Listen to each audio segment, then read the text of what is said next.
চাওক সদৌ অসম কৰ্মচাৰী পৰিষদ সদায় NPS বিৰোধী স্থিতিত আছে। NPS প্ৰৱৰ্তনৰ দিনৰ পৰাই সদৌ অসম কৰ্মচাৰী পৰিষদে বিৰোধী স্থিতিত অৱস্থান কৰিছে আৰু NPS ব্যৱস্থা যিদিনা প্ৰৱৰ্তন হৈছিল 2005 চনত সিদিনাও সদৌ অসম কৰ্মচাৰী পৰিষদে বিৰোধ কৰিছিল আৰু পৰ্যায়ক্ৰমে আৰু প্ৰণালীবদ্ধভাৱে এই ব্যৱস্থাৱলীৰ প্ৰতিবাদ চলি আহি আছে। প্ৰধানমন্ত্ৰীলৈ স্মাৰক পত্ৰ দিয়া হৈছে, আমাৰ দাবী চনদত আছে। চৰকাৰৰ লগত যেতিয়াই আলোচনা হয় এই ব্যৱস্থাৱলীৰ বিৰোধ কৰা হৈছে আৰু OPS ব্যৱস্থা পুনৰ প্ৰৱৰ্তন কৰাৰ দিশত আমাৰ দাবী উত্থাপন হৈ আহিছে। বিগত সময়ত ধৰ্ণা, অৱস্থান, ধৰ্মঘট কাৰ্যসূচী বা কেইবালানিও স্মাৰক পত্ৰ প্ৰদানৰ কাৰ্যসূচী হৈছে আৰু আজি সদৌ অসম কৰ্মচাৰী পৰিষদৰ উদ্যোগত বিগত কৰ্মচাৰী পৰিষদৰ লখিমপুৰ অধিৱেশনৰ প্ৰতিনিধি সভাৰ নিৰ্দেশ অনুসৰি এখন ৰাজ্যিক পৰ্যায়ৰ অভিৱৰ্তন অনুষ্ঠিত হৈছে আৰু এই অভিৱৰ্তনতেই অনাগত দিনত সদৌ অসম কৰ্মচাৰী পৰিষদে NPS বা UPS ব্যৱস্থাৰ প্ৰতিবাদ কি ধৰণে সাব্যস্ত কৰিব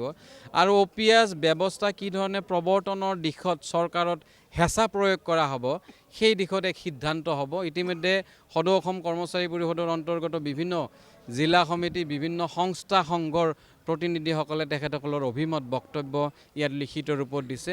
অনাগত দিনত আমাৰ সদৌ অসম কৰ্মচাৰী পৰিষদৰ কেন্দ্ৰীয় কাৰ্যনিৰ্বাহক সভাৰ এই অভিমতসমূহ বিতংভাৱে বিশ্লেষণৰ জৰিয়তে আমাৰ সিদ্ধান্ত গ্ৰহণ হ'ব আৰু এক দীঘলীয়া সংগ্ৰাম সদৌ অসম কৰ্মচাৰী পৰিষদে আগবঢ়াই নিব OPS ব্যৱস্থা পুনৰ প্ৰৱৰ্তনৰ দাবীত। নহয়, আমিতো বিশ্বাসী, আমি আশাবাদী। সৈমান কৰোৱাৰ কথাটো নাই, আমি চৰকাৰৰ কৰ্মচাৰী।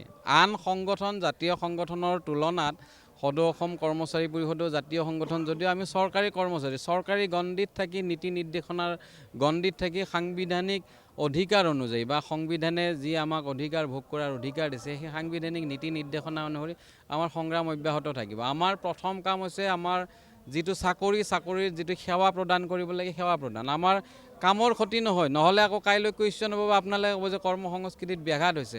আমি কাম কৰিম সমান্তৰালভাৱে, কিন্তু আমাৰ যি বঞ্চনা, আমাৰ ন্যায্য প্ৰাপ্তিৰ কাৰণে আমাৰ সংগ্ৰাম চলি থাকিব।